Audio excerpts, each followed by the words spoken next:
The COVID-19 pandemic was one of the most consequential events of our lifetime, and to this day, the American people have never received a full accounting of where it came from, what our government knew, and why they had to fight their own government to find out. Today, the committee will hear from an intelligence community whistleblower about these questions. The witness will testify that the CIA scientific analysts repeatedly concluded that a laboratory leak was the most likely origin of COVID-19, and that those conclusions were buried, softened, or withheld from Congress while the public was told to trust a different story. For years, Americans were told to trust the experts, trust the agencies, trust the intelligence community, and trust the officials who assured us that they were following the science. But the evidence before the committee tells a very different story. Today, we will expose a system in which a small circle of officials, scientists, grantees, and intelligence advisors move from agencies to agency, meeting to meeting, briefing to briefing, reviewing one another's work, and shaping one another's conclusions and presenting those conclusions to Congress and the public as if they were independent conclusions. Only it was not independent, it was a circle. One part of that circle is a body most Americans have never heard of, the Biological Sciences Expert Group, known as BSEG, or the B Group. BSEG operates under the Office of the Director of National Intelligence. Its stated purpose is to give the intelligence community access to outside scientific experts on biological threats. Sounds reasonable, but not if those experts are not independent. For example, Dr. Ralph Baric collaborated with Dr. Zhengli Shi in Wuhan to create gain-of-function coronaviruses. But Dr. Baric was also part of BSEG and an active consultant to intelligence agencies on the origins of COVID-19 pandemic.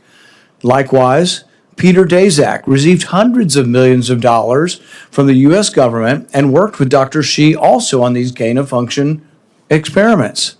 Daszak was even sent to China with the WHO to investigate the origins of COVID. So the very scientists that were commissioned to investigate COVID were, in some cases, the very scientists who were complicit in the origins of the gain-of-function experiments that may well have created COVID. In essence, the intelligence community pays researchers to review work and write papers. NIH funds their grants. The CIA then consults them and gives them access to classified information. The national academies publish their work. Policymakers then cite the result as a consensus. But it's a circle. At the center of the government side of this circle was Dr. Anthony Fauci. For years, Dr. Fauci was not merely a public health official speaking from the NIH. He had a long-standing relationship with the national security and intelligence apparatus on biological threats, dangerous pathogens, classified life sciences researches, pandemic preparedness, and COVID origins. Again and again, documents show him being brought into national security discussions far beyond ordinary public health messaging. During COVID, intelligence officials arranged for Dr. Fauci to review highly classified intelligence assessments that could not even be sent outside the White House complex. But how can Anthony Fauci objectively comment on a discussion of COVID origins when he approved the very funding that may have caused the pandemic virus? From the outset of the pandemic, Dr. Fauci shaped the conclusions. Dozens of times, he referred to the idea that the pandemic originating in the lab was a conspiracy, that it was a conspiracy theory. Dr. Fauci convened the now infamous February 1st, 2020 call. Some scientists on that call privately raised serious concerns about a laboratory origin. Yet, ironically, those same scientists later co-authored the proximal origin paper, which publicly dismissed the lab leak hypothesis. One author received a $9 million grant from Dr. Fauci's own agency after he changed his opinion from lab leak on the private phone call to natural origin in public. At the same time, Dr. Fauci coordinated with the national academies on coronavirus origins and public-facing messaging. These were not independent experts reaching a consensus. They were part of the same machine, designed to reach the same conclusion. The question is not whether the government may consult experts. The question is whether those experts were independent, whether conflicts were disclosed, whether dissenting views were preserved, whether the lab leak possibility was fairly evaluated, and whether Congress and the American people received the truth or a curated result. When Congress asked these questions, government officials lied to our face. They classified the documents. They suppressed the information. They changed the definitions. They invoked sources and methods. They told Congress only what they wanted Congress to know. In 2023, John Ratcliffe, the former Director of National Intelligence, testified before Congress with a stark warning. He said a lab leak was the only explanation credibly supported by intelligence, science, and common sense. He warned that partisan politics and analyst disagreement with Trump administration policy, Trump derangement syndrome, had created illegitimate roadblocks to the truth. I agree. He said the COVID-19 Origin Act, which Congress passed unanimously, should finally make intelligence on COVID's origins public. I couldn't agree more. Despite a unanimously passed law, though, requiring the declassification of all information related to COVID origins, the deep state still resists this congressional mandate. Our witness today will explain what happened inside the CIA. According to his testimony, CIA scientific analysts concluded multiple times between 2021 and 2023 that a lab leak was the most likely origin of COVID-19. Yet those conclusions never shaped the official narrative, never made the intelligence report. Congress was never told. It was not until after the 2024 election that the outgoing Biden administration directed the CIA to issue an assessment, not because of new intelligence, but so officials could walk out of the door claiming there was nothing left to find. That is not analysis, that is a cleanup operation. This hearing is about more than one witness, one assessment, or one agency. It's about a federal apparatus that told the American people to trust the science while hiding the machinery that shaped the science. It's about an intelligence community that relied on outside experts whose conflicts were never disclosed. It's about public health officials with access to intelligence that Congress has struggled to obtain. It's about researchers and advisors cycling through grants, contracts, classified briefings, federal service and advisory committees, and presenting the results as independent, even though they weren't. The cover-up is not just about protecting one research grant, it's about protecting an entire network of labs, grants, intermediaries, and bureaucratic architecture quietly engineered to outlast any moratorium, any congressional inquiry, and any election. After millions died, children lost years of learning. Small businesses were destroyed. Civil liberties were restricted, and dissenting Americans were censored and smeared.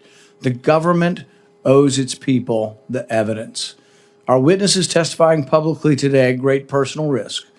He and other brave whistleblowers have come forward because the truth was being buried, because government secrecy cannot become government impunity. I want to acknowledge the Trump administration officials who made good on their commitment to transparency and cooperated with this investigation. Secretary of Health and Human Services Robert F. Kennedy, Director of NIH Jay Bhattacharya, Director of the National Intelligence Tulsi Gabbard, and former Secretary of Homeland Security Kristi Noem. They set a standard. I expect the rest of the administration to meet it. We owe the American people a complete record. We owe every family harmed by this pandemic a government that does not hide behind secrecy, conflicts, and curated science when the stakes are life and death. In public, starting today. I want to note for the record that Mr. Erdman is appearing today pursuant to a subpoena issued by this committee on May 5th, 2026. This is a public hearing. The witness is a current CIA employee and has previously provided testimony to the committee in a classified setting. If a question calls for classified information, or if the witness believes any answer may implicate classified information, the witness should advise the committee before answering, and the committee will address the matter through the appropriate procedures. The transcript of the witness's prior classified deposition has not been finalized and has not completed classification review. Members and the witness should not quote from, characterize, or seek confirmation of deposition testimony that may contain classified information in this public setting. It is a practice of this committee to swear in the witness. Will you please stand and raise your right hand? Do you swear that the testimony you will give before this committee will be the truth, the whole truth, and nothing but the truth? So help you God. Thank you. You may be seated.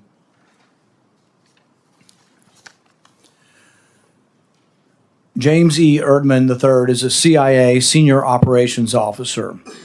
He's a decorated officer with decades of intelligence and national security experience. Before joining the CIA in 2013, he served with the 2nd Battalion, 75th Ranger Regiment, and as a Foreign Services Officer at the Department of State. He recently completed a joint duty assignment with the Office of the Director of National Intelligence Director Initiatives Group. Mr. Erdman holds a Bachelor of Science in Biology with a minor in Chemistry from Western Oregon University and has received the Director of National Intelligence Award and the CIA Intelligence Medal of Merit. Mr. Erdman, you are recognized for your opening statement.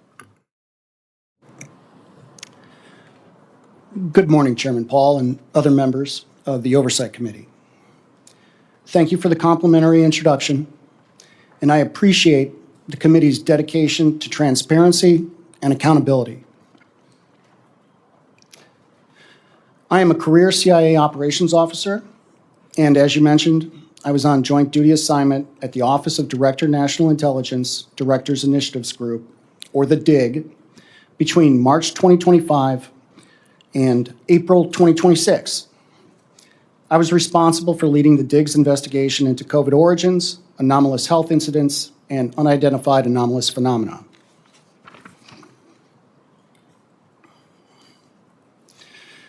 I'm here today to discuss the COVID cover-up, the national security implications associated with the DIG's investigative findings, and CIA refusal to comply with lawful oversight, as well as how we remedy these problems.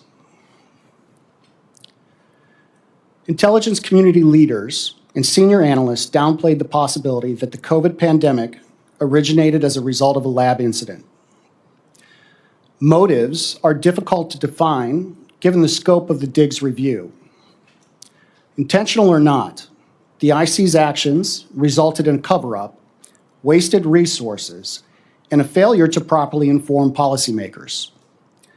Public health policy would have been very different had the American public been made aware that a virus from a lab in China was going to serve as the foundation for an emergency use authorization mRNA products being mandated by the former administration.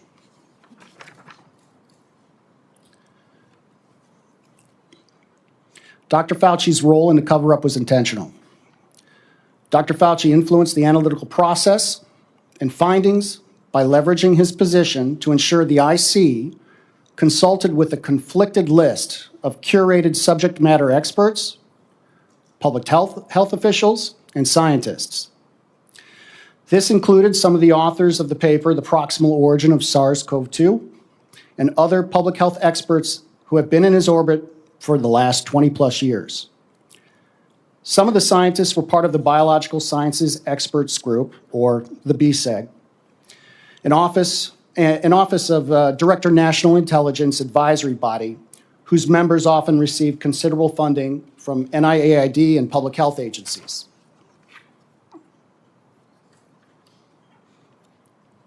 The BSEG scientists influenced national laboratory WMD research, policy decisions, finished analysis, and other intelligence matters, creating misaligned incentives and conflicts of interest, as well as counterintelligence issues. Since 2006, the BSEG consulted part-time on biodefense issues for the IC, while conducting government-funded research and holding academia positions, as well as maintaining roles in public health institutions and serving as members in the National Academy of Science. They received funding from NIAID and other agencies for Vaccine Research, USAID's PREDICT project, the Cooperative Threat Reduction Program, and even worked with Chinese scientists on coronavirus and other pathogen studies pursuing vaccines.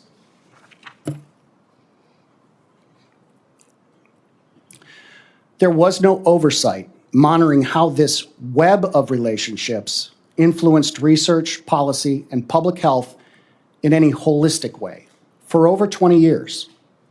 In fact, several of the BSEG scientists helped Dr. Fauci rewrite definitions of gain of function in 2015 to lift a funding pause on dangerous research. Still others participated in planning Event 201 in 2019.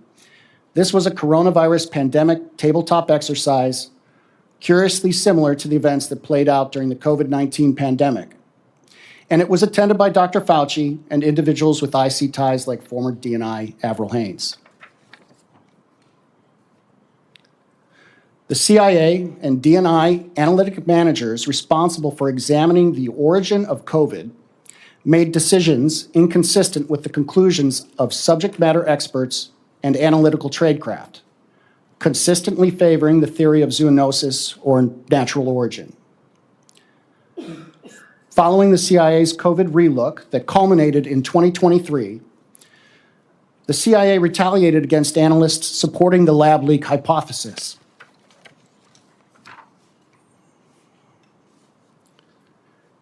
CIA analysts were not bribed.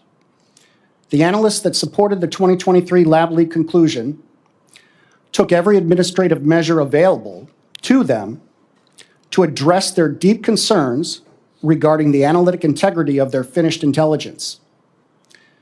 CIA managers retaliated against them for their refusal to agree with management's middle-of-the-night anonymous rewrite of the analysis, which changed the assessment to a non-call judgment.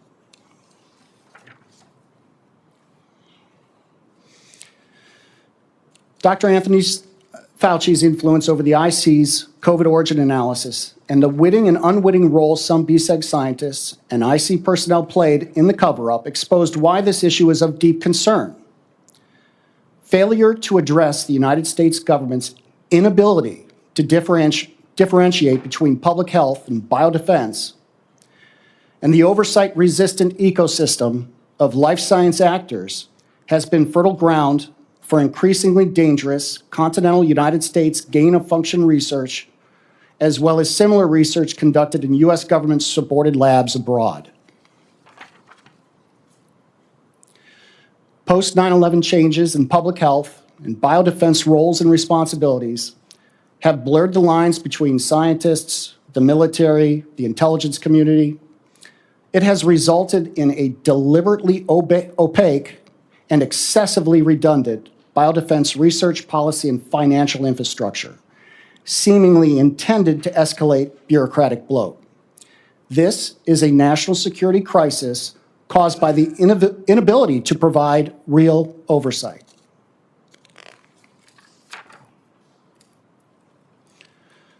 The systematic failures associated with muddled boundaries between biodefense and public health and an overly complex infrastructure have been exacerbated by documented efforts to circumvent oversight.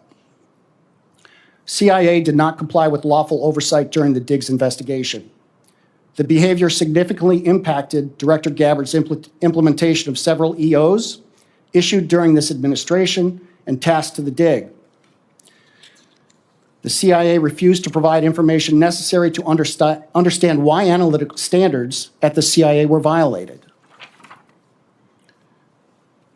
The CIA illegally monitored the computer and phone usage of Dig personnel, their investigations, and contact with whistleblowers.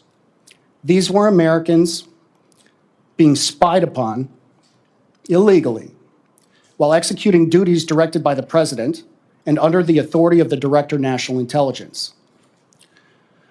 One CIA contractor assisting with the Diggs investigation into the events that transpired between 2022 and 2023 was fired by the CIA one day after meeting with the Dig. When the Dig ceased operations, The CIA also took back 40 boxes of JFK files and MK Ultra files being processed for declassification by D&I Gabbard. The legislative and executive branches will continue to be misinformed if this type of behavior is not addressed. The partial solution to dangerous gain of function has already been laid out in Executive Order 14292, improving the safety and security of biological research. We need a comprehensive review of government-funded life science research and a move back to pre-9/11 definitions of gain of function and WMD research, particularly in the IC and DHS. More broadly, we need effective oversight. We must hold agencies responsible for failure to comply with Executive Order 14292, and oversight must have teeth. You must be willing to pull the purse strings, and if necessary, convene another church committee. The results of our investigation would have been impossible without whistleblowers willing to come forward. They are indispensable agents for reform. Despite statutory law, agency regulation, and training requirements, whistleblowers are almost never protected. Whistleblower protections always seem to protect the agency. Every time the CIA investigates itself, they coincidentally find no wrongdoing. When they do identify issues, they hold the system responsible. That last statement is a verbatim response from a Europe and Eurasia Mission Center lawyer when the CIA Office of Inspector General did identify shortcomings so serious, oversight bodies were holding meetings about it 3 years after the events transpired. It was in response to the question, was anyone held accountable? Apparently the system is good enough. The only way we solve this issue is with real accountability for failure to comply with executive and legislative branch oversight and an escape valve where whistleblowers can continue to contribute to mission free from retaliation. All IG elements need to be removed from the agencies and fall under a separate entity controlled by the IC Inspector General. The personnel in IG elements should be 1811 certified with regular DOJ and legislative oversight reporting responsibilities. Thank you, and my written statement provides far more details related to these issues. I look forward to your questions. Thank you, Mr. Erdman. Is it your testimony that there is still resistance from the CIA to comply with the law we passed to declassify all the COVID information? Yes. One of the things that I think is new today that I'm hearing from your testimony is that from an early period of time, you believe, and the information you're aware of, is that CIA scientists from an early time after the pandemic began, 2020, 2021, were concluding that the lab leak was the most likely hypothesis? Yes, Senator. I'd like to offer some qualifications on that as well. A lot of the issues occurred at the interagency space, at the National Intelligence Council, the individuals responsible for conducting or writing WMD analysis. So, and many of those individuals are on JDA from the CIA. But yes, very early, as early as 2020, there were agencies within the IC circulating papers that that said, hey, there's, for example, DOE circulated a paper in May of 2020 that said that all the conditions were present for a lab leak. And I could go through the timeline, but yes, my short answer is yes, periodically throughout 2020 all the way to 2024. Yes. I think the arguments, pro and con for what is the evidence on whether this came from a lab or it came from nature are still important. So for years, we've been asking the CIA to produce the scientists, either in a classified setting or a public setting, to discuss the arguments. I don't see any reason why the arguments should be classified. One of the arguments that's made publicly is that the source looks like it came from a single source of RNA, not like 5 different types of viruses or 20 different types like you had with SARS 2003, but it came from one source. And virtually everybody argues that sort of indicates a lab and not a nature. And so those arguments are important scientific arguments to have, but we've been prevented from having them. We've been preventing from getting all of the declassified information. But what I think is of importance that's new today is that your testimony is that the CIA scientists were concluding that it was lab, but then with this, there was a 90-day study in 2021, and this study was done by NIC, led by NIC. Tell us what NIC is again. It's the National Intelligence Council, and individuals responsible for writing various WMD and bio-related issues led that. So when they had this study, they had CIA scientists telling them, look, the evidence, the scientific evidence looks like it came from the lab. But then they brought in Anthony Fauci. And is it your opinion that Anthony Fauci was able to overrule the scientist or get NIC to conclude somehow that there wasn't a conclusion to be had here, we're going to be neutral, contradicting what the scientists were telling them? So there's 2 questions there, and I want to break them up into 2. One is, where were the injection points, Dr. Anthony Fauci? Where did Dr. Anthony Fauci and when did he inject himself into the IC? And the other half of that question, if I'm, and I don't want to extrapolate too much here, is okay, what happened with why was there a change in analysis? So I'll start with if it's okay, Dr. Paul. Sure. Senator, I'll start with Dr. Anthony Fauci. There were 2 instances. On 3 February 2020 and 4 June 2021, Anthony Fauci had contact with the interagency.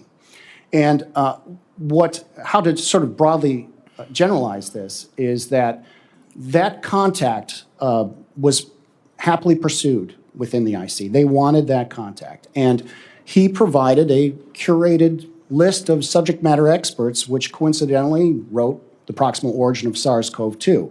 So it's not like he came in and said, you have to do X, Y, and Z. He provided recommendations. It's when you look at what has already been publicly released about Dr. Fauci, and then what you're seeing under the curtain at the IC, where you realize, okay, there is a narrative that was being generated by his contact, not just with experts here in the United States, but experts in Australia and the UK. And that's the public-facing piece. And, he had tried to sort of keep his hands clear of, I didn't have anything to do with the proximal origin of SARS-CoV-2. But in the meantime, he's pushing those authors and individuals that have been in his orbit into the IC as experts. And I'll jump to June 2021. We as the IC at the NIC happily pursued those recommendations. And in one email, which I'll describe to you, the person in charge of leading the 90-day study, he introduced himself to the community that on what they were supposed to be doing, and then the community said, listen, we've got these people we should be talking to, and another very senior NIC officer sent a direct email to him saying, hey, considering that Dr. Fauci is a public health expert, are you sure we should be relying on this? Shouldn't we have a separate set? And in this instance, the individual responded, no, in this case, Dr. Anthony Fauci is a subject matter expert. However, that's directly contradicting his public testimony of being a subject matter expert. Part of the job in intelligence when you interview someone is assessing their truthfulness, their potential biases or conflicts of interest. Did anyone ever bring up that Anthony Fauci approved the research that went on in Wuhan and that it might not be in his interest for the conclusion to be that it came from a lab that he had funded, that there might be a conflict? Did anybody ever bring up that he might not be an objective witness? That was one example of an email. No one laid it out quite that clearly. You're piecing it together. We were piecing it together from multiple emails, from multiple agencies, multiple documents. It was more subtle than that. Nobody said, this is happening. And unfortunately, I think they probably should have. It was all out there. But your conclusion is that changing from the scientific consensus of it being from a lab to a neutral position by the CIA was significantly influenced by Anthony Fauci? It was significantly influenced by Anthony Fauci's injecting himself into the IC. And to go to the second part of your question about what happened, particularly during the 90-day study, we have documentation that shows that as of August 12th, the CIA was considering calling this a lab leak, August 12th of 2021. And then that changed on August 17th of 2021. Right. And unfortunately, because the CIA would not provide us documentation that we asked for, we have no idea why that changed. And that's And they weren't alone, because we know the FBI was coming to the same conclusion that it was lab leak, as well as the FBI. Senator Ernst? Thank you, Mr. Chair. Really appreciate you being here today. I know that this has been a topic for many of us for many years, and we continue to get pushback from the federal government as we're trying to uncover the truth to this matter. For years, folks who discussed a possible COVID lab origin were dismissed as conspiracy theorists. They were censored. Some were even fired from their jobs. If there was or is a conspiracy, then U.S. government officials and U.S.-funded scientists keeping secret should be publicly questioned under oath about what they knew and when they knew it. But U.S.-funded scientists somehow are still protected from being questioned publicly, even though they received millions of taxpayer dollars from NIH, DHS, DOE, and DOD. And look, folks, I've long warned about a potential government cover-up of the truth, which our brave witness, again, thank you, Mr. Erdman, has confirmed to us today. I've called for answers from Dr. Ralph Barrick, an expert virologist who showed the intelligence community in January 2020, before the American people knew about the pandemic, that, quote, "We may be on the verge of a global pandemic," end quote. Yet nothing was done to share this information with the American people. I exposed that the Wuhan lab received $1.4 million in federal funds, fought to cut off every single cent flowing to that lab, and I won on this for the taxpayers. And I haven't backed down from fighting for more information on the true COVID origins. And yet Congress is still here, 6 years later, begging agencies to share answers and for committees to make relevant documents public. We are tired of Washington cover-ups. And if they aren't our screw-ups here in the U.S., why would the U.S. government cover up for the CCP and other countries? So, Mr. Erdman, Americans would have been angry to learn in early 2020 that their government may have played a role in COVID-19's creation. Would you say such thinking influenced the intelligence community to suppress a lab leak origin theory? I would say that there's evidence in the emails that it was part of the calculus. I wouldn't say, so it's very difficult. It's more subtle. Okay. There's sort of a zeitgeist that runs underneath the analysis. And I'll provide a conversation I had with one of our whistleblowers. And I asked, and this individual is an incredibly talented scientist. And I asked that individual, why don't you actually go forward, go public? There's a lot of reasons not to do that. There's a whole bunch. His comment was, nobody wanted the lab leak conclusion, and I'm concerned that there's too many people willing to make excuses for China in this organization for the wrong reasons. That was pervasive. And so the individuals we talked to, they never said, one for one, it's because they disliked the sitting president or they were trying to cover up, like managers were trying to cover up for China. But it was a pervasive undercurrent is how they described it. And I think to answer your question, there's certainly reluctance to provide information that would be geopolitically destabilizing or provide ammunition for actions that maybe they thought would be unwise. No, did I answer your question, Senator? Yes, you did. And it's troubling to hear that there's an undercurrent of making excuses for China as well. Deeply troubling. We spend millions of dollars to have an early warning intelligence system. And yet today I'm hearing the system may have been alerted, but no one was acting on the information. Do you think that's an accurate statement?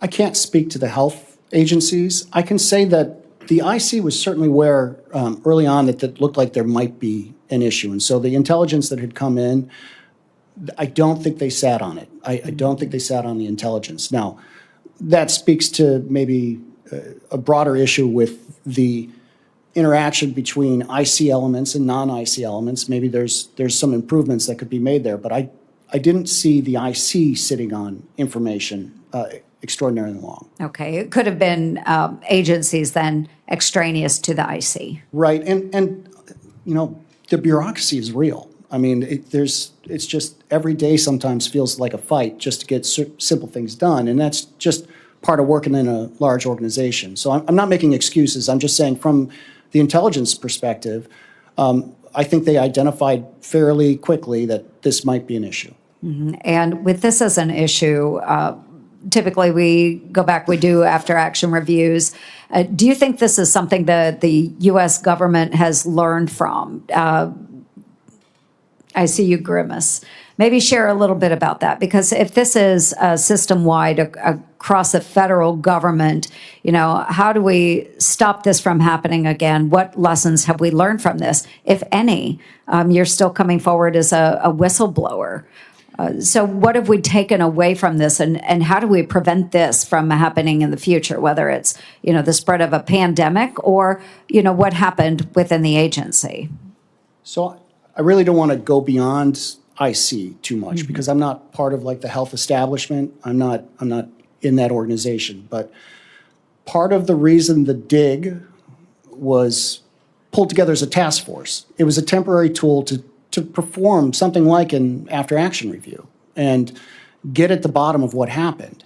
And if you're asking me, did we learn anything? Well, the problem is we did not receive support from the CIA in terms of, and I've documented in my transcribed interview, and I don't want to go into the specifics of that, but there were very specific lists of information we needed so that we could put into context what happened. And so, no, I don't think we've learned our lesson when it comes to transparency and reform. We didn't get the documents we needed. Senator, your committee issued, 14 subpoenas in January of 2025 requesting documents. And Director Gabbard did her absolute best to try and force the IC to start producing these documents. And a bunch of them got sent over to OD&I, but we still didn't get all of them. And so what I'll say is, we did not get the documents we needed from the CIA, state INR. And so the lessons in terms of transparency and reform, I don't think those occurred. And they can only occur if we actually do a full review of what happened during COVID. And again, there's a fair question. How long do you want to be backwards leaning looking at COVID? That's a fair question. You only have limited resources, limited time, limited personnel, and we have limited experts that work within the CIA, and they've got forward-facing threats. Yeah. The reason COVID is so important is because what we did find is that there is a much larger meta problem sitting on top of COVID. The fact that we have these scientists, and again, I'm not vilifying any of these scientists we contracted in to come to the IC. We desperately need their expertise. And so when we invite them in, we're inviting them in because we want their help. And so we need them. Mm-hmm. But those same scientists, it's this ecosystem that has a lot of money involved. They're involved with the National Academy of Science, for example, some of them. And, National Academy of Science also helps with our WMD policy for the U.S. government.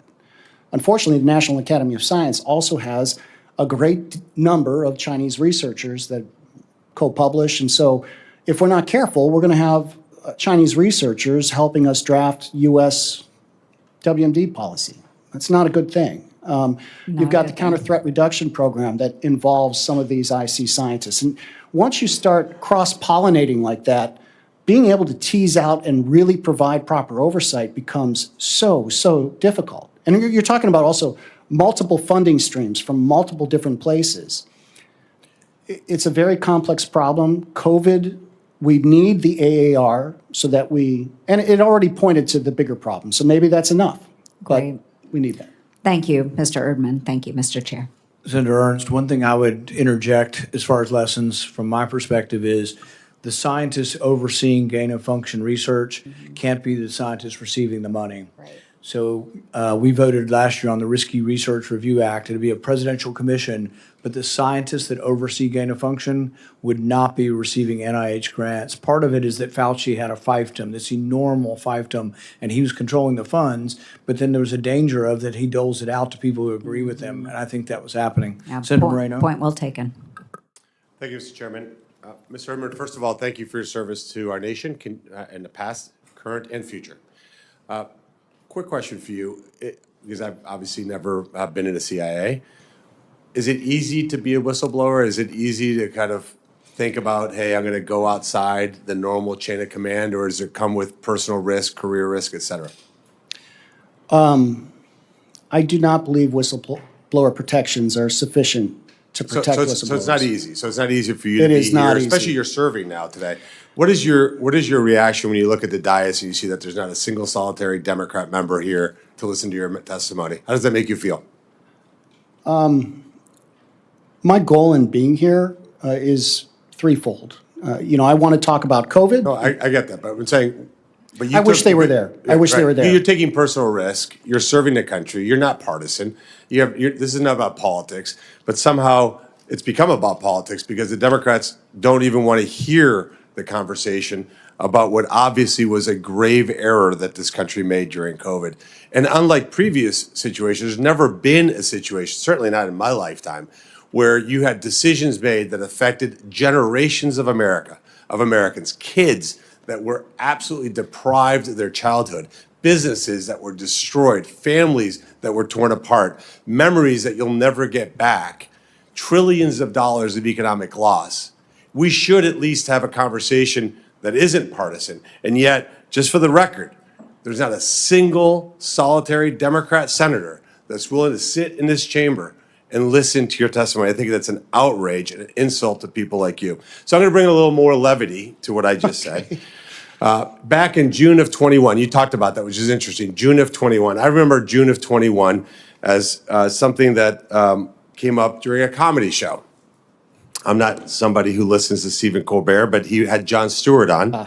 And he said, and I'm paraphrasing Jon Stewart, I will not deliver it with the same kind of comedic punch, but it said, oh my God, there's been an outbreak of chocolatey goodness near Hershey, Pennsylvania. What do you think happened? Like, oh, I don't know, maybe the steam shovel mated with a cocoa bean. Or it's maybe the expletive deleted chocolate factory. Maybe that's it. And simple joke, talking about, or maybe the simplest solution is maybe the virus leak happened from the virus lab in the city of Wuhan. Or maybe this chain of events of animals mating to each other all over the world resulted in this virus. What ended up happening is that Jon Stewart was immediately tortured. The Washington Post called his joke a dangerous weapon of propaganda. They called him conspiratorial, and he got massive personal backlash. That was in June of 21. So does it turn out that the chocolatey goodness came from the chocolate factory in Hershey, Pennsylvania? Yeah, just as Director Ratcliffe said in 2020, it sure looks like the chocolatey factory is actually where the chocolate came from. Yeah, and in fact, it's funny that we're all sitting here today because in that same torture of Jon Stewart, Stephen Colbert said that maybe Jon Stewart was somehow a spy of Senator Johnson, because Senator Johnson was the one senator that was saying this from the very beginning. Has continued to hold that accountability, and I applaud Senator Johnson for his absolutely relentless pursuit of the truth in all this. But let me just spend the last few minutes here talking to you about something that you mentioned, which is near and dear to my heart. And I think all these hearings are important. What you said is super critical. And again, I applaud you for taking and having the courage to come here and your detailed and methodical review of all this. But where's the accountability? This is what I hear from my constituents all over Ohio. It's like, great, you got a hearing, you said this and that happened, but they want to see the perp walks. Where are the people who made these decisions, and how do we hold them accountable? Anthony Fauci is sitting, probably sipping margaritas somewhere with his multi-million-dollar financial success as a result of duping the American people into putting an experimental virus in their vaccine into their bodies, or risk losing their jobs. He's not accountable to anybody. He's having a great life. He was featured on Vogue magazine. He sat there for a cover shot for a day, trying to get beauty shots of him, which I imagine the photographer found difficult. Where do you think that we are on a path to accountability? So I don't work at DOJ, and so I can't speak to prosecutions or perp walks or any of that stuff. But what I'll say is, and I want to go back to the first thing you mentioned here about the American public. I think, and this is my opinion, I'm not expressing myself as a CIA officer or on loan to DNI, whatever it is. I think we really want both Democrats and Republicans to show up and communicate and cooperate on issues, because part of the most important, and you all know this, legislative branch, they have some power of oversight. You guys are not, you can't make DOJ prosecute anybody. You can reach across the aisle, and you can try and get these people to pull the purse strings when agencies are behaving poorly. And, from my perspective, and I don't mean to criticize anyone, we need the legislative branch to start pulling purse strings. It's got to be with teeth if you want accountability. And this is perfect. This forum here is perfect. It's about the transparency piece. Can't act unless people know. On the accountability side, I can tell you that Director Gabbard is doing her best to pursue accountability with all of the investigations that were undertaken by the DIG. And, we can serve everything up, and it's up to DOJ to take action at that point. And I can't speak to DOJ, but yeah. No, I understand that. And I think what the American people would even expect at a minimum is just an apology for putting the country through this, not giving the proper information. I think that would go a long way. But certainly there was clearly bad actors. Mr. Chairman, you talked about the conflicts of interest. The way you described it is very nice, but ultimately it's corruption. I mean, when somebody's getting paid to give an opinion that's not fact-based, and it leads to personal gain, that's just flat out corruption. And what makes America unique is that we don't allow that kind of corruption in our government. And so I think ultimately where this all has to land is there has to be explicit accountability for individuals who profited off of the misinformation, the shaming of Americans, and the systematic destruction of lots and lots of things in this country. Thank you, Mr. Chairman. Thank you, Senator. Senator Johnson. Thank you, Mr. Chairman, and another excellent hearing. I feel your pain and frustration in terms of trying to do oversight investigation and issuing subpoenas that are not responded to, certainly not in full. barely responded to generally. What responses we get are generally non-responsive responses, just a bunch of bureaucratic gobbledygook. So, again, I appreciate your efforts, though. Mr. Erdman, I appreciate you coming forward. One thing I know as former chairman of the full committee, now as chairman of the permanent subcommittee investigations, is we do not protect whistleblowers. We have laws dating back over 100 years, and the government is the worst offender in terms of retaliating against whistleblowers, even though there's all kinds of these legal protections. So I appreciate you doing this. I'll also note, because nothing shocks me anymore with our colleagues from the other side of the aisle, but I'm shocked that not one of them showed up here. I think one showed up to register his attendance and then gone. I agree with you. It is well past time for us to have a church committee. We're not going to get bipartisan support for a church committee. There's no curiosity on the other side about what's happening inside the deep state. And that's really my question. Who is running the deep state? I've got example after example in agency after agency. Very, very legitimate oversight requests. I subpoena documents. You don't get squat. Now, I asked for your testimony last night. And I realize, and I really appreciate the fact that the committee staff and Chairman Paul is very, very concerned about retaliation against you. Apparently, they didn't clear your testimony here at the CIA. Is that true? No. So you're appearing as a true whistleblower, publicly right off the bat. I'll do, and I'm sure Senator Paul and the staff will do everything we can to prevent retaliation. What is your game plan after this? You're done with the in DNI and the DIG organization. What do you plan going back to CIA? I returned to CIA on, was it April? I'm back at CIA. I just took a couple of weeks vacation after it was a long year and I was tired, so I took some time off. So were you welcome back? I just arrived and I've got a desk and they're talking to me about what comes next. I mean, do you have any concerns about me keeping this? Because originally we said you can't keep this after the hearing, but it sounds like now I can keep it. I mean, do you have a concern? Because I don't want to harm you in terms of what you've written here. I've had a chance to go through it yet. You can keep it. Okay. Should we distribute this publicly? Please hold on that. For the time being, I will. John Radcliffe was very helpful when he was in that position at DNI. Now he's director of the CIA. What is preventing the CIA from totally cooperating with the DNI? I don't know. What would you say? You've been in the CIA. Who's running this show? Here's what I'll say. We had requests. We have a formal process that we sent those requests over, and I detailed in the transcribed interview the dates and what those requests were for.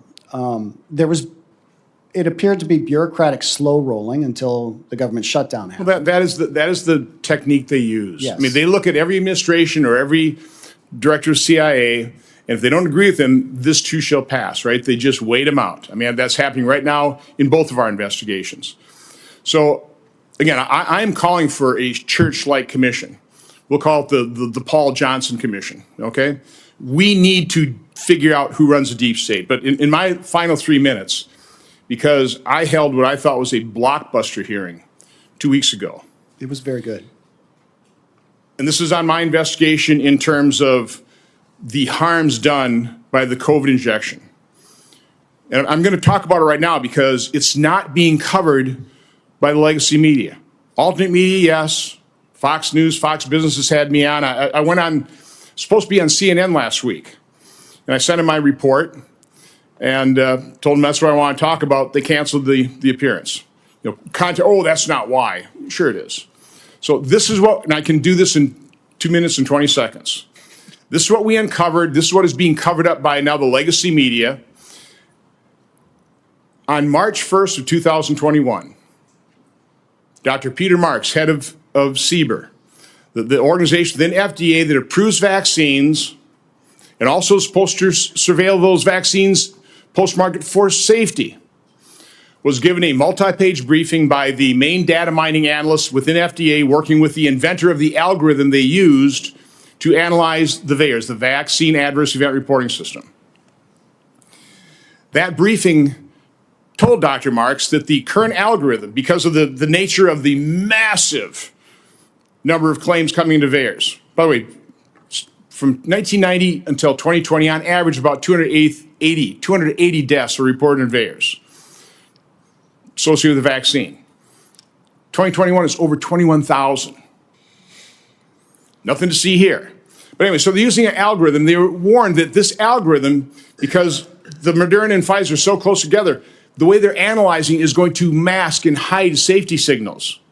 That's March 1st, 2021. 26 days later, a new state-of-the-art algorithm, developed by the inventor of the original algorithm, was presented to senior FDA officials, showing 49 cases of extreme masking, 25 safety signals, including sudden cardiac death, pulmonary infarction, Bell's palsy, different types of strokes. Month after month after month, they continue to do this data mining. They continue to show additional safety signals. Did Peter Marks, did Anthony Fauci, did President Biden go to the American public and say, hang on here, we've got some data, we've got some concerns? No. They blame the unvaccinated for continuing the pandemic. This is a pandemic of the unvaccinated. We need to mandate this.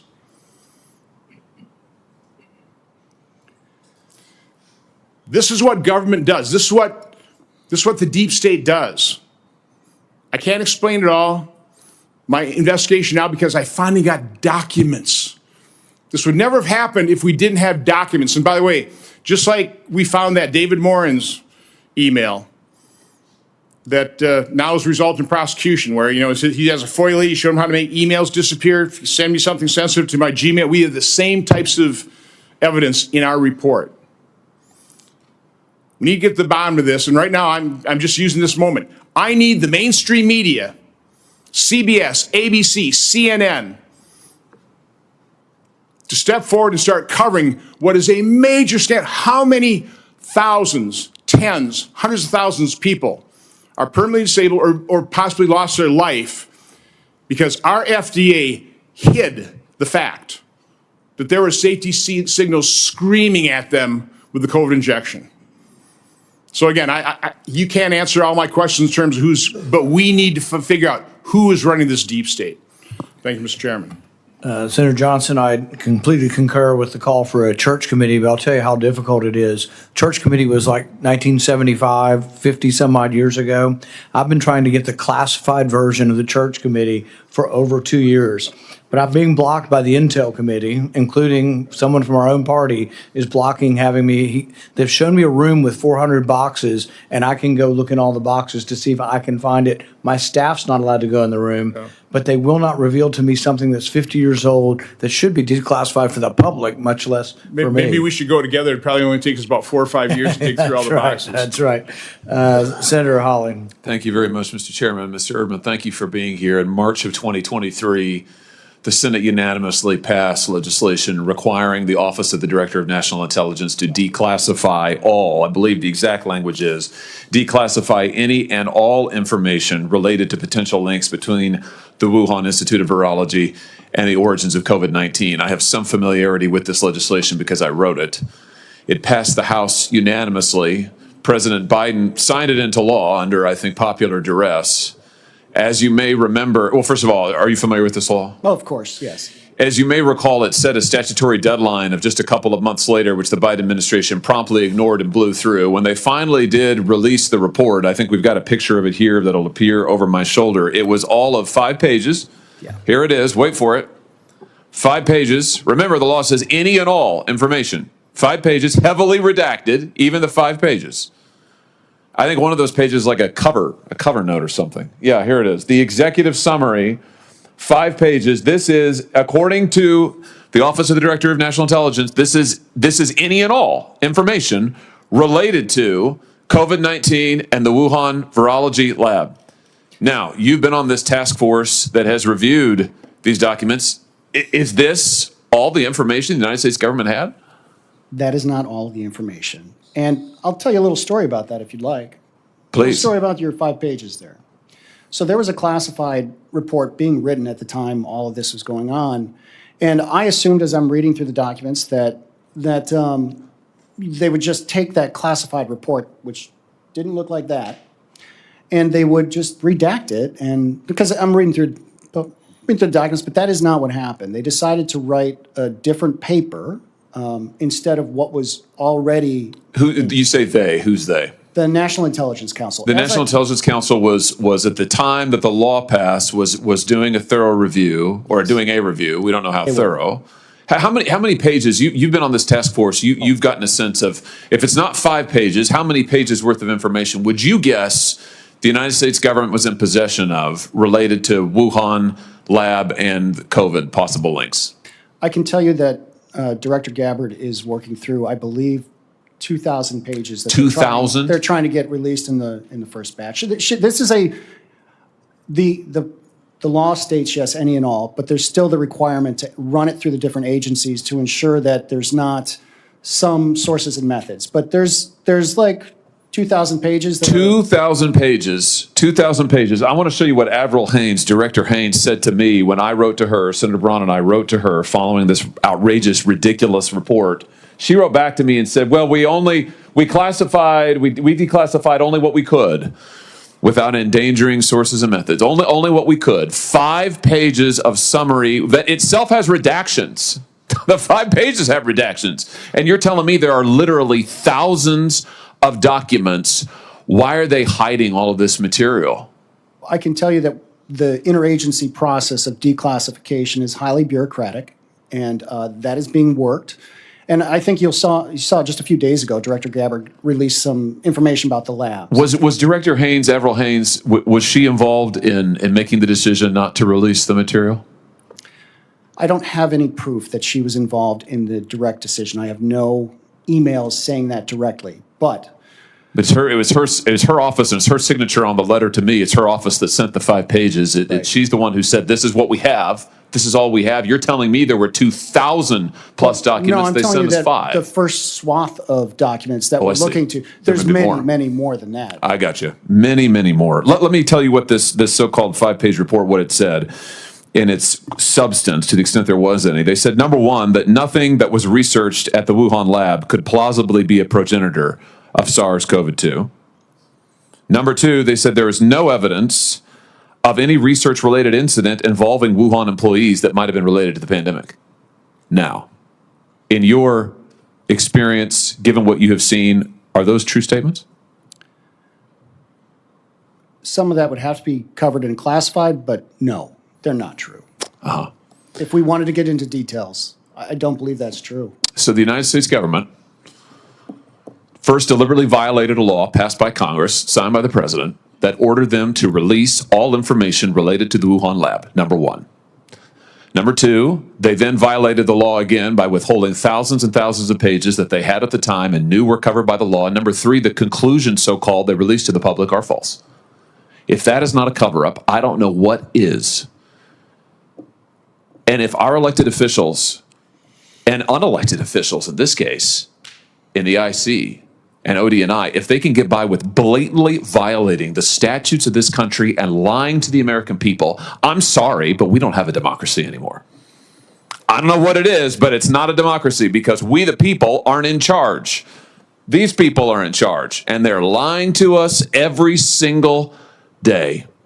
You said in your opening statement that Dr. Fauci, speaking of someone who's not exactly a truth teller, that Dr. Fauci intervened to put his thumb on the scale of what information the intelligence community, the IC, could review when they did their initial assessments of whether or not the Wuhan lab was linked to COVID. What exactly did he do? So let me clarify that. So he reached in and he provided this list of scientists and subject matter experts that we should talk to. And it's not like he's saying, you will go talk to them. He doesn't have the power to do that technically. It's just that the bureaucracy in place at the time was perfectly happy to pursue those recommendations, even when there was a number of individuals who expressed concern, saying, at least one for sure, that said, are you sure we want to do this? He's a policymaker, and we need to have our intelligence cycle. And he had a point of view, did he not? He certainly did. And here's And what was that point of view? Just refresh our memories. he believes it's natural origin. He still does. Of course. I mean, he said this over and over. Now, he would have reason to, given that he supported gain-of-function research to the Wuhan lab, lied about it to Congress, lied about it repeatedly to the chairman, as I recall. So his hands are dirty in this. And yet here he is intervening behind the scenes. It's bad enough that he's out there misleading the public. Behind the scenes, he's trying to intervene to stop our own intelligence community, who are supposed to work for the public, from actually accurately assessing the evidence. This is unbelievable. This is unbelievable. And then people wonder, gee, why are the American people not trustworthy, not trusting of elected officials? I wonder, why are they? I'll tell you why, because we are repeatedly lied to by these people. Lied to and lied to and lied to. I want to thank you, Mr. Erdman, for your testimony. I just want to note, I think we've only scratched the surface here. Thank you, Mr. Chairman, for calling this hearing. And I just want to point out, when you've got a witness who's saying under oath that the report that the government issued lied to the American people, that it is false, we've got a big problem in this country. We've got a big, big problem, and we haven't begun to solve it yet. Thank you, Mr. Chairman. Senator Moody. Thank you, Mr. Chairman. I think this is one of the most important hearings we will hold during this administration. I think when the country went mad, and I don't care if you consider yourself a blue state or a red state, the country went mad, and people were craving leadership and leadership that truly was based on science, not someone that alleged they were following science and seemed to care more about controlling the public. I think this is one of the most important hearings, and I think everyone that actually showed up today, and you see who is here involved and taking part in this hearing, are the ones that want, on behalf of the American people, who are, by the way, are supposed to be in charge of the United States of America, want to get to the bottom of what happened, and not just because that's right, so that the people that are in charge of this nation understood what happened, but so that this never happens again. And if we are trying to prevent a government that is trying to control a populace based on nothing, based on no justification, and making sure that that never happens again, I just want it to be very clear to everyone in this room or anyone who has taken the time to watch that cares about their country and understands what it means to protect freedom. I just want them to see who showed up today and who is participating and who has thanked you for coming out bravely and disclosing these facts, what happened, and your opinion based on your years, decades of experience. I, for one, hailing from the great free state of Florida. You know, Florida used to be known for flamingos. We're now known for freedom. That is because what took place over the last administration, and when churches were closed, when businesses were closed, when schools were closed, when people were shut up in their apartments, when families were prohibited from socializing and gathering, many were kept from their loved ones when they died, all under this guidance of government leading based on science. We really have to go back and question that, because that cannot happen in this country. And I think many of us that were in charge at the time question how we ever allowed that to happen. And certainly in Florida, I am so proud, along with Governor DeSantis, we led against that tide in many respects. And when people were still being told to stay at home, don't let your kids go to school, don't go to church, all of these things that seem insane right now, we didn't. We stood up for the truth. We tried our best to discern what was true, what was not, what didn't make sense. And let me tell you why things didn't make sense. And first of all, you had your Secretary of HHS, which was basically invisible, checked out. Those are words of the Biden administration at the time. Officials from the Biden administration said Secretary Becerra was invisible, checked out, an unfortunate choice for the role. And then you had Dr. Fauci, who came out and contradicted himself constantly. At one point, he even admitted later, he told people shouldn't be walking around with masks on. And later he said that was because we were trying to control the supply for healthcare professionals. It wasn't based on any science. But then later he told everyone to wear masks repeatedly. The 6-foot rule seemed to have been just crafted out of thin air with no basis in science whatsoever. In fact, he said that rule sort of just appeared when he testified, and that guidance on the shutdown of schools and small businesses was arbitrary and not based on any science. So I just want to make sure the American people hear that. You had a government who's supposed to be limited and stay out of people's lives, coming in and offering guidance. Many times it was done under mandates to close businesses, people's livelihoods, to keep children from being educated, to keep people from expressing their faith and gathering to show freedom of religion and their faith and expression. I mean, unbelievable what happened during the COVID years. I was so proud of my state, along with Governor DeSantis. We launched a grand jury investigation because the federal government sure wasn't doing it. And we got to the bottom of some of this, what was being said publicly by those that we had trusted in these positions, and how that was not actually the truth. And the science, that was where the name the Free State of Florida has come from. And I'm so glad now to be here as one of the newest United States senators, bringing that experience, that grand jury investigation, everything that we did differently in Florida and stood up to the madness. Because that is how the people remain in charge of their government. In the grand jury investigation that we did, we followed the evidence. We found that many of those policies, including masking, lockdown mandates, they lack sufficient scientific basis, and they, in fact, caused significant harm to Floridians. The same grand jury found a pattern. I'm quoting the grand jury here. This is a nonpartisan group acquired from the community to judge facts, a pattern of deceptive and obfuscatory behavior from both Big Pharma and the federal agencies charged with regulating them with respect to the COVID vaccines. So it appears from everything that we found from our own investigation, an unbiased, totally separate review of what was being said publicly by the federal government compared to what was actually based in science. It found that most of what was said and the events surrounding it was a public health establishment that was fixated on controlling the public and forcing narratives rather than protecting public health or discovering the truth. And so I am grateful that you were willing to be here today. I know that this is under subpoena, but certainly it takes courage and to be here and to be a whistleblower that can get accountability for the American people. You know, Florida was years ahead of the federal government's supposed experts. We're proud of that, but this is so important. And so I want to know, and I have one question.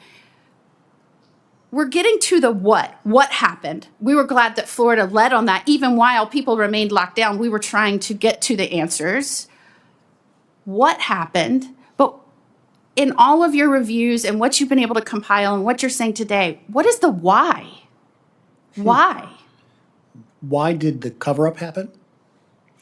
I think there's a lot of incentives, misaligned incentives that have been created because of this highly opaque and complex system of laboratories, life science research.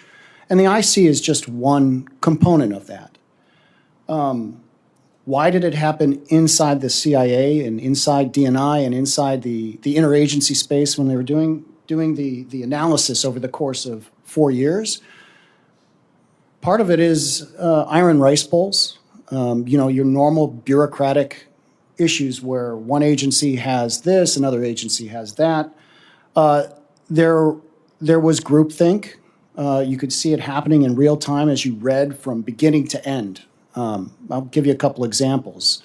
Every time there was an open source publication that came out, they're very good at grabbing that and kicking it up for the contracted scientists, the BSEG, to take a look at and assess. And the goal, it seemed, it always leaned one direction. They never took the publications from Sorensen and Dalglish, who came out very early. I think it was July 2020 that one of the best papers written was open source by Sorensen and Dalglish. They never took those papers and said, wow, we've got a lot here, we need to make sure we get this added in. Or Dr. Stephen Quay, for example, who had a lot to say about COVID origins. It was always one direction, and because the interagency space seemed intent on pushing it that way, and why the interagency space? I think the interagency space, I'm talking about the National Intelligence Council and the people responsible for that.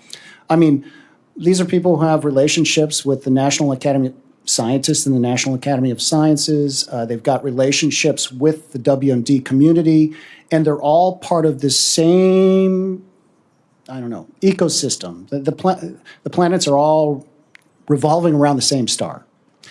And so you get groupthink. There's a multitude of reasons. I didn't find any smoking gun where they said, well, we got to cover this up because for sure the U.S. government paid for research in Wuhan, China. But they were certainly well aware of PREDICT. They were well aware of the diffuse proposal that had circulated. And they had those products available to them. I think you get enough people shouting something down, it gets shouted down. And that happened repeatedly. I do want to just, if I can take just a moment, particularly about the scientists that are brought forward. I really want to emphasize a couple things. And one of it is we can't vilify these scientists. I'm going to give a very short anecdote, and I hope I'm not going over on time or anything like that.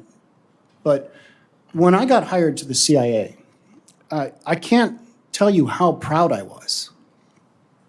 I really couldn't believe that they hired me. I'm sure there's some friends who are like, yeah, I can't believe it either. But they hired me because they saw potential to be able to be somebody who could recruit spies and steal secrets. That's my job. Imagine you're a scientist. Imagine the U.S. government comes to you and says, listen, sir, you are a specialist in a field no one else knows about. And in fact, the whole point of a PhD is to push beyond what's known further than anybody else in a very rarefied field. Imagine you're a scientist and the CIA comes up to you and says, or the NIC, the intelligence community, comes up to you and says, you're special, not because we see potential, but because we know you're special and we need your help. We can't vilify these people who wanted to help. We can, however, boy, I might be contradicting myself here, but the system definitely needs a look because the system has been put in place now and you've got these same people that we've said, you're important to the IC. We just haven't done the proper work to ensure that those people who are important to the IC aren't cross-pollinated all over in other places so that they can incentivize the kind of research that we need done or the white papers we need written. We have to have a holistic overview. And I think it's really hard to have like one agency do their review, another agency do their review, the legislative branch do their review. In this case, it is a team sport. So one answer also, Senator Moody, to your question about the why, people think, well, gosh, was there a conspiracy where all these evil people had their hands together and they were conspiring to do something bad?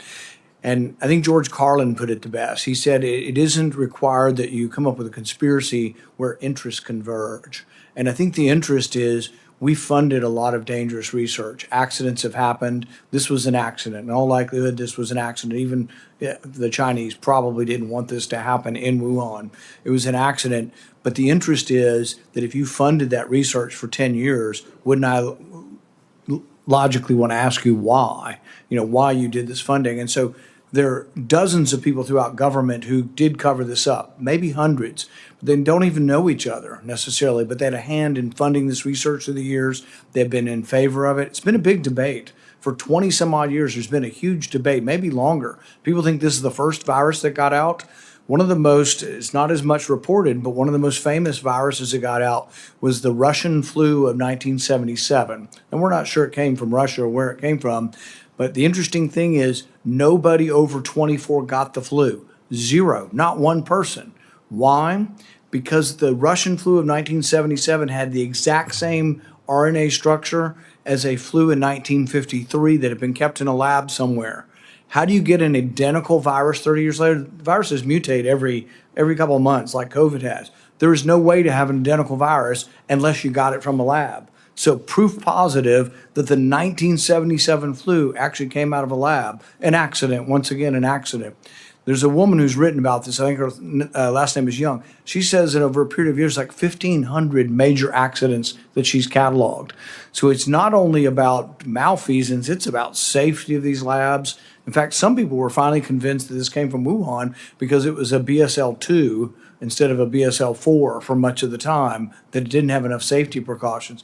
But even the safest one, the 4, still has accidents. So maybe some of these experiments, we ought to reconsider whether we do them. Thank you, Mr. Chairman, and it just goes to show why it's helpful to have a doctor as our chairman. You could also be a witness. Thank you. We're going to conclude pretty quickly. I'm going to give Senator Johnson another chance if you have another question.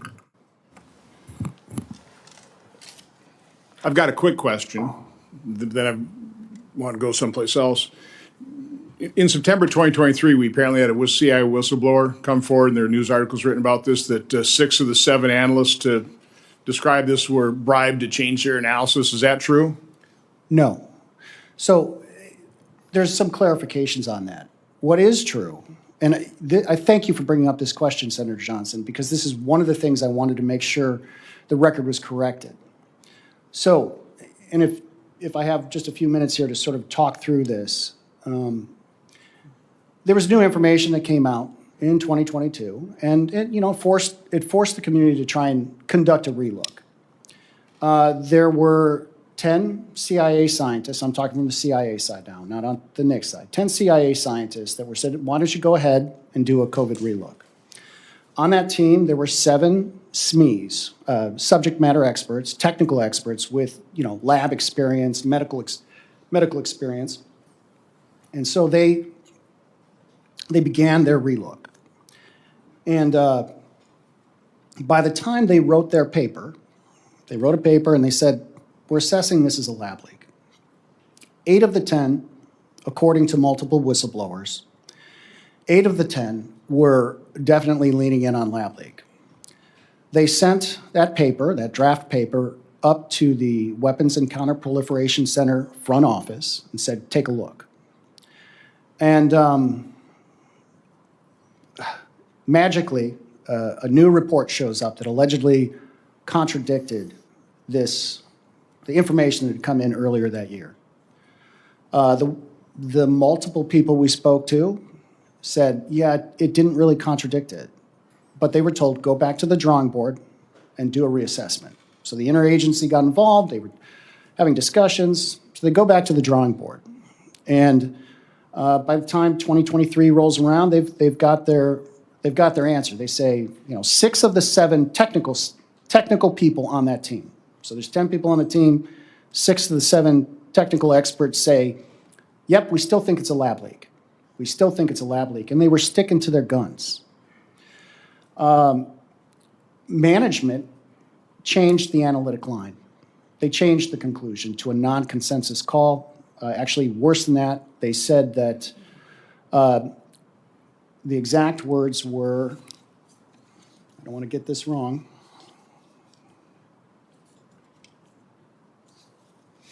Excuse me.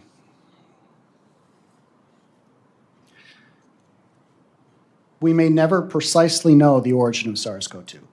Precisely.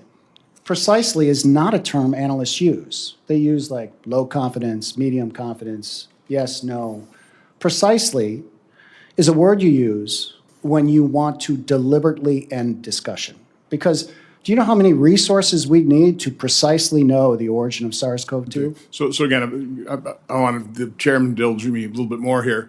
There's no bribes paid. This was just a management decision. They overrode what the, okay. But the financial piece definitely needs to be looked into because they did receive an EPA.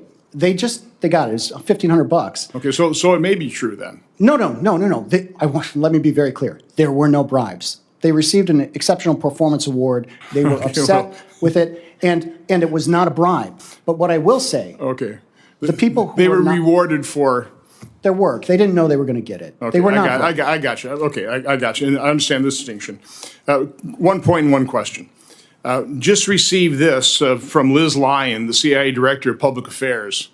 The committee acted in bad faith by subpoenaing an agency officer for testimony today without notifying CIA.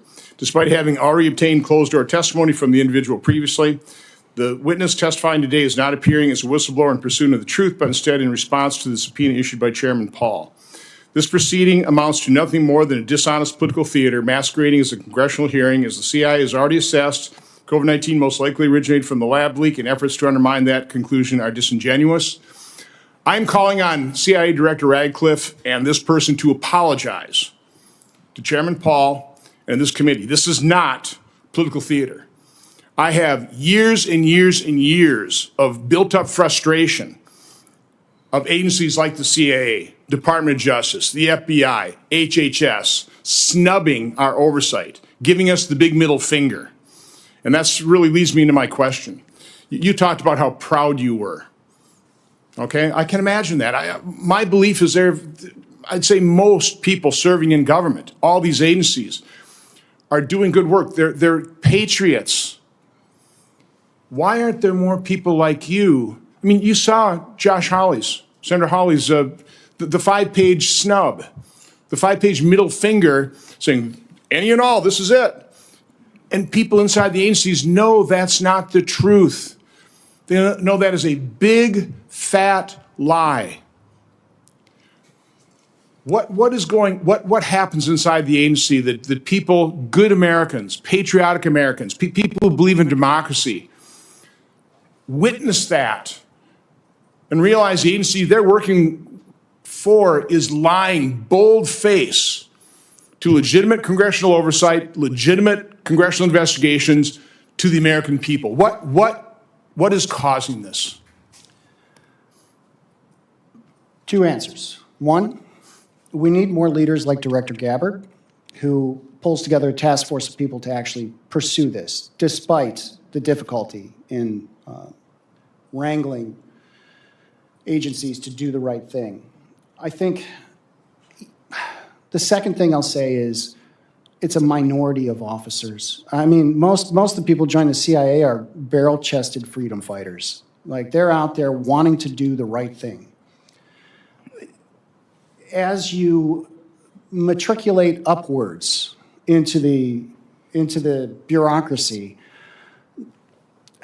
I just think that it gets easier and easier to find people who are more willing to get along. And you know, if we want to link this back to COVID, you had a bunch of refuseniks out there that said no, and they were trying to push these people out. And what you really need in these organizations, like, you know, you can't have the whole organization saying no to everything because nothing gets done. But you got to retain the people who are sometimes a little more difficult to deal with, more willing to say no over and over. And I think we've created a milquetoast bureaucracy. You know, when I first joined the agency, the chiefs of offices had a lot of power, you know, and then modernization happened, and they watered everything down, and the accountability piece has to be there. Otherwise, this is just going to keep happening. Well, again, I appreciate you coming forward. Again, I'm calling on Director Radcliffe and that communications person. This committee, this chairman needs an apology. This is not political theater. This is serious oversight work. This is what the American people need to see. And I just wish our Democrat colleagues had any level of curiosity of what's happening inside the deep state. Thank you, Mr. Chairman. Thank you, and I completely concur. And I would also like to respond to the CIA spokesman. They say that we have already obtained closed-door testimony. Well, closed-door testimony doesn't provide oversight. Public testimony provides oversight.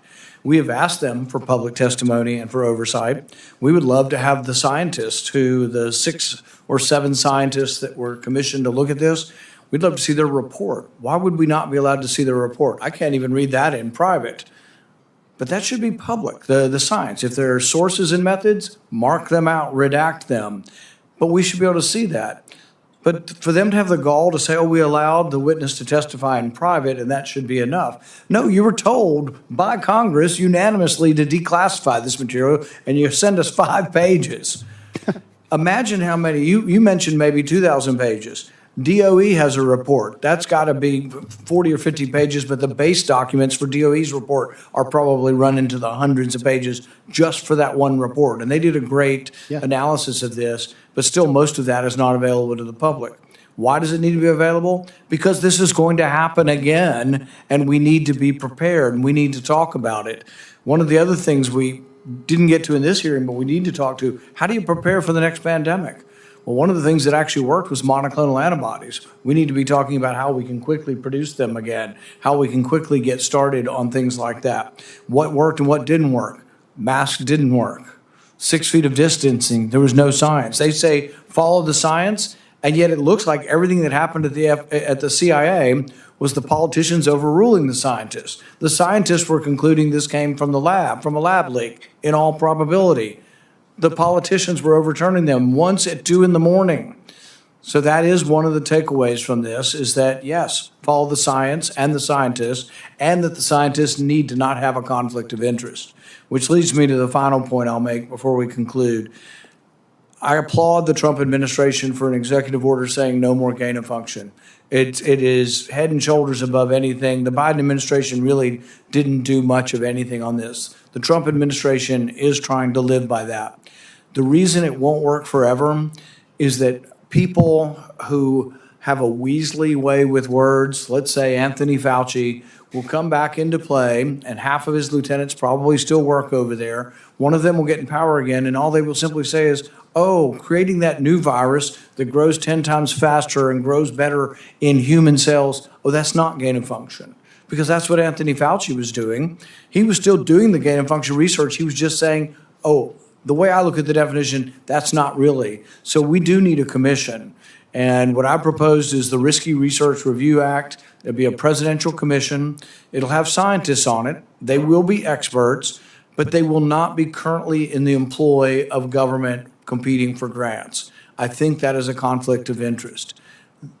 They have to be people outside of it. There also will be some people who are national security experts as well. And we have to look at the list of things.